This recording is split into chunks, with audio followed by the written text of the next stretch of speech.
नमस्कार, सनातन विचार में आपका स्वागत है। अगर आपने चैनल सब्सक्राइब नहीं किया तो प्लीज़ सब्सक्राइब करें, वीडियो को लाइक करें, शेयर करें, कमेंट करें। आज जिस पुस्तक पर हम चर्चा कर रहे हैं वो गीता प्रेस गोरखपुर द्वारा प्रकाशित त्रिपिंडी श्राद्ध पद्धति है। पुस्तक का कोड 1928 है, 1928। मूल्य 25 रुपये है। कुल पृष्ठ इसमें 128 है। लेआउट पुस्तक का या पुस्तिका का जो है वो लैंडस्केप है। प्रणेता जो इसमें विधि दी गई है, पद्धति जो पूरी दी गई है, उसका संकलन और इसमें जो भी प्रमाण इत्यादि दिए गए हैं वो सब इस ग्रंथ के प्रणेता पंडित श्री रामकृष्ण जी शास्त्री जी हैं। मूल्य जैसा कि मैंने बताया 25 रुपये है।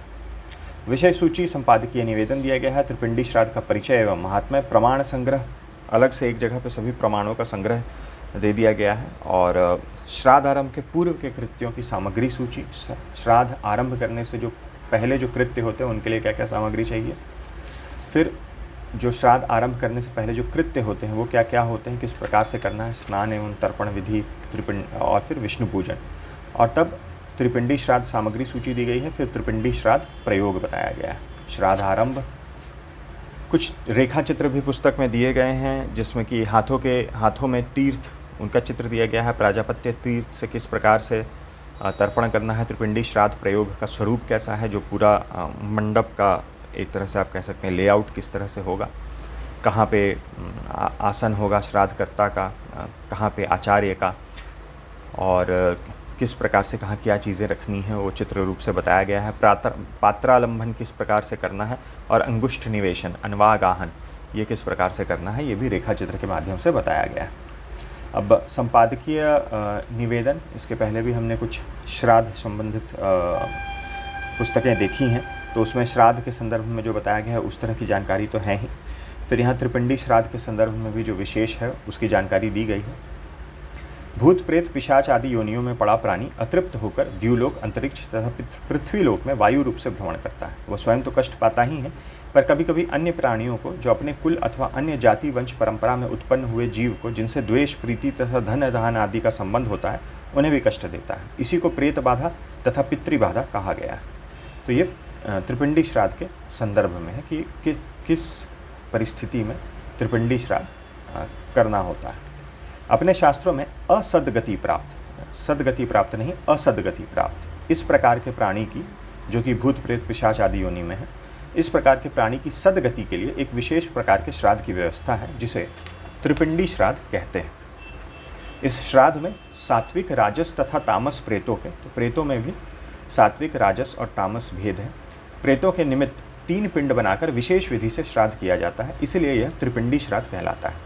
विधि पूर्वक इस श्राद्ध के संपन्न होने पर प्राणी भूत पिशाच आदि योनि से मुक्त होकर उत्तम लोक को प्राप्त होते हैं तथा श्राद्धकर्ता को बिना कोई बाधा पहुंचाए सर्वाभीष्ट प्राप्त कराने में सहायक होते हैं। अतः ज्ञात अज्ञात रूप से अपने कुल में यदि किसी की मृत्यु इस रूप में हुई हो तो उसे उद्धार के निमित्त यह त्रिपिंडी श्राद्ध प्रायः सबको करा लेना चाहिए, जिससे परिवार में कोई पितृबाधा अथवा प्रेत बाधा आदि हो तो समाप्त हो जाए। इस प्रकार यह श्राद्ध सब प्रकार से हितकारी है।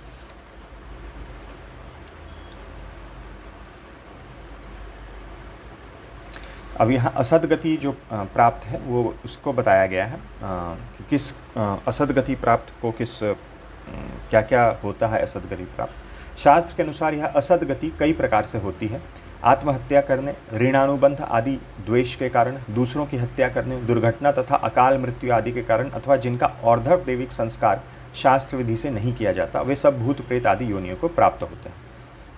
ऐसे प्राणी स्वयं तो भूख प्यास आदि विविध यातनाओं से ग्रसित होकर अत्यंत पीड़ा का अनुभव करते ही हैं, पर इसके साथ ही दूसरों के लिए भी अनेक प्रकार की शारीरिक, मानसिक पीड़ा तथा संतान आदि का ना होना इत्यादि उपद्रव करते हैं। पर इन उपद्रवों को कुछ कारण भी विदित नहीं होता। विवशतापूर्वक कभी कभी मनुष्य को इन उपद्रवों से ग्रस्त हो जाना पड़ता है।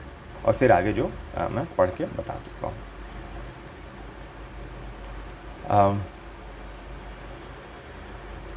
कुछ समय पूर्व गीता प्रेस द्वारा श्राद्ध से संबंधित 3 पुस्तकें, अंत्यकर्म, श्राद्ध प्रकाश, इस पर चैनल पर वीडियो कर्मकांड में उपलब्ध है।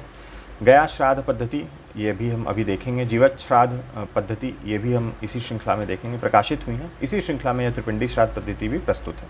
इस पुस्तक का प्रणयन श्री हरि राम गोपाल कृष्ण सनातन धर्म संस्कृत महाविद्यालय प्रयाग के अवकाश प्राप्त प्राचार्य पंडित श्री रामकृष्ण जी शास्त्री द्वारा हुआ है। इस पुस्तक की विशेषता यह है कि संकल्प योजना तथा मंत्र भाग संस्कृत में पूर्ण रूप से लिखा गया है तथा क्रिया आदि का संकेत भी स्पष्टता से सरल हिंदी भाषा में कर दिया गया है, जिससे कार्य संपादन में किसी प्रकार की कठिनाई का अनुभव ना हो तथा साधारण शिक्षित व्यक्ति भी इस ग्रंथ के अनुसार त्रिपिंडी श्राद्ध का कार्य सांगोपांग रूप से संपन्न कर सके। फिर यहाँ त्रिपिंडी श्राद्ध का परिचय एवं महात्म्य से प्रारंभ हो रही है पुस्तक। त्रिपिंडी श्राद्ध के लिए नारायण बलि और त्रिपिंडी श्राद्ध का उद्देश्य में भेद होता है, तो वही यहाँ पे बताया गया है। तो उसमें उद्देश्य का क्या भेद बताया गया है, यह कि नारायण बलि में अपने कुल गोत्र के दुर्मण ग्रस्त जीव का उद्धार हो जाए, यह उद्देश्य होता है, जबकि त्रिपिंडी श्राद्ध में अपनी वंश परंपरा में होने वाले अनिष्टों की निवृत्ति उद्देश्य से श्राद्ध किया जाता है।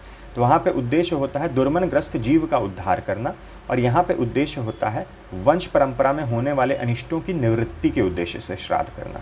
तो नारायण बलि मुख्य रूप से देवतो उद्देशक श्राद्ध होता है, जिसमें केवल एक प्रेत का ही श्राद्ध किया जाता है, जबकि त्रिपिंडी श्राद्ध में सात्विक राजस तामस प्रेतों के उद्देश्य से भी श्राद्ध होता है। और प्रशस्त स्थान जो है, ऐसे तो किसी भी पुण्य सलीला नदी तथा सरोवर के तट पर इसको किया जा सकता है, शिवालय के समीप तुलसी वृक्ष या अश्वत्थ वृक्ष पीपल के वृक्ष के सन्निधि में भी किया जा सकता है, लेकिन जो तीर्थस्थल मुख्य रूप से इसके लिए उपयुक्त हैं वो है काशी में पिशाच मोचन तीर्थ, गया में प्रेतशिला तीर्थ और अन्य जो हैं तीर्थस्थल उपयुक्त है। कब करें में कार्तिक, मार्गशीर्ष, पौष और माघ, इन 4 महीनों में दोनों पक्षों की एकादशी, पंचमी, अष्टमी और त्रयोदशी तिथियों में श्राद्ध करना चाहिए।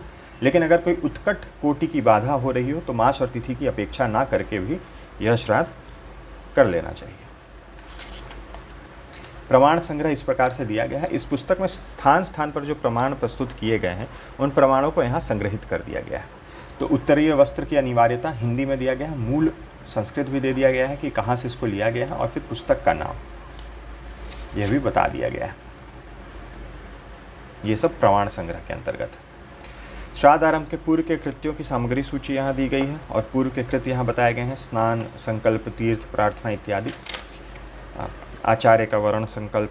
अब जैसे यहाँ पर हाथ में जो विभिन्न तीर्थ होते हैं, देव तीर्थ, अग्नि तीर्थ, काय तीर्थ, ब्रह्म तीर्थ, पितृ तीर्थ, और किनका तर्पण कौन से तीर्थ में से करना है हाथ, वो उसकी भी जानकारी दी गई है। पूर्व के कार्य के बाद यहाँ त्रिपिंडी श्राद्ध सामग्री की सूची आ गई। यहाँ पर आपका त्रिपिंडी श्राद्ध प्रयोग का स्वरूप आ गया, राजस, तामस और सात्विक, राजस और तामस 3 प्रकार के प्रेतों के लिए यहाँ पर श्राद्ध होता है। तो तीनों के लिए अलग अलग आसन हैं, अलग अलग भोजन पात्र हैं, अलग अलग कलश हैं। तो विष्णु कलश, ब्रह्म कलश, रुद्र कलश, अलग अलग पताकाएँ हैं इत्यादि।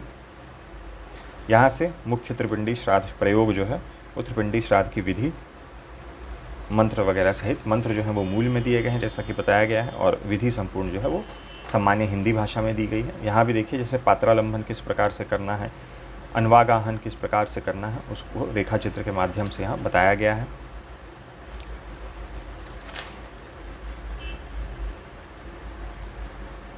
यहाँ वेद शास्त्र आदि के पाठ में लिखा गया है, तदंतर यथासंभव वेद शास्त्र आदि का भी पाठ करें। पैरों के नीचे पूर्वाग 3 कुश रखकर निम्नलिखित वेद शास्त्र आदि का पाठ करें। तो उसमें क्या क्या, रक्षोघन सूत्र, पुरुष सूक्त और पितृसूक्त आदि का पाठ करना चाहिए। और ये सूक्त जो है वो यहाँ नहीं दिए गए हैं, पीछे परिशिष्ट रूप में दे दिए गए हैं। श्राद्ध की अधिकांश जो पुस्तक हैं इस तरह की, जिसमें गीता प्रेस से जो प्रकाशित हैं, वहाँ इस विषय को लेकर एक निर्णय, एक तरह से आप समझ सकते हैं शंका समाधान कहिए, निर्णय कहिए, वो किया गया है कि कई प्रयोग पद्धतियों में कुशास्तरण के बाद अन्वेजन प्रदान करने की व्यवस्था दी गई है, परंतु श्राद्ध के आधारभूत ग्रंथ पारस्कर गृहसूत्र, जो भी श्राद्ध की ग्रंथ हैं गीता प्रेस से, वो मुख्यतः पारस्कर गृहसूत्र के आधार पर उनमें निर्णय किया गया है और विधि भी मुख्यतः उस पर आधारित है। हालांकि जैसा कि प्रमाण संग्रह में आप देख सकते हैं कि कई सारे निबंध ग्रंथों से भी जानकारी ली गई है। श्राद्ध के आधारभूत ग्रंथ पारस्कर गृहसूत्र तथा उसके भाष्यकारों ने निम्न वचनों के अनुसार कुशास्तरण के पूर्व वेदी के मध्य खींची गई रेखा पर अन्वेजन देने का विधान किया है। फिर उसी संदर्भ में आगे चर्चा कर रहे हैं और गदाधर भाष्य इत्यादि में क्या उल्लेख किया गया है उस आधार पर ये अपना निर्णय प्रस्तुत कर रहे हैं और उसी के हिसाब से फिर इन्होंने विधि भी बताई है। तर्पण में वैदिक मंत्र भी दिए गए हैं और पौराणिक मंत्र भी दिए गए हैं। ये वैदिक मंत्र हैं, ये पौराणिक मंत्र हैं।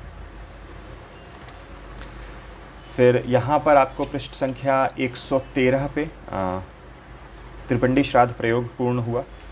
उसके पश्चात अभिमंत्रण के लिए 3 सूक्त बताए गए हैं। विष्णु सूक्त है, ब्रह्म सूक्त है और फिर रुद्र सूक्त है। तो ये 3 सूक्त अभिमंत्रण के लिए बताए गए हैं। और अंत में श्राद्ध में पाठ किए जाने वाले सूक्त के अंतर्गत रक्षोगन सूत्र, पुरुष सूक्त तो ऊपर भी दे दिया गया है, और पितृसूक्त ये बताया गया है। पृष्ठ संख्या 128 पे ये त्रिपिंडी श्राद्ध की पुस्तिका जो है वो समाप्त हो जाती है। वीडियो देखने के लिए बहुत बहुत धन्यवाद। मिलते हैं अगले वीडियो में।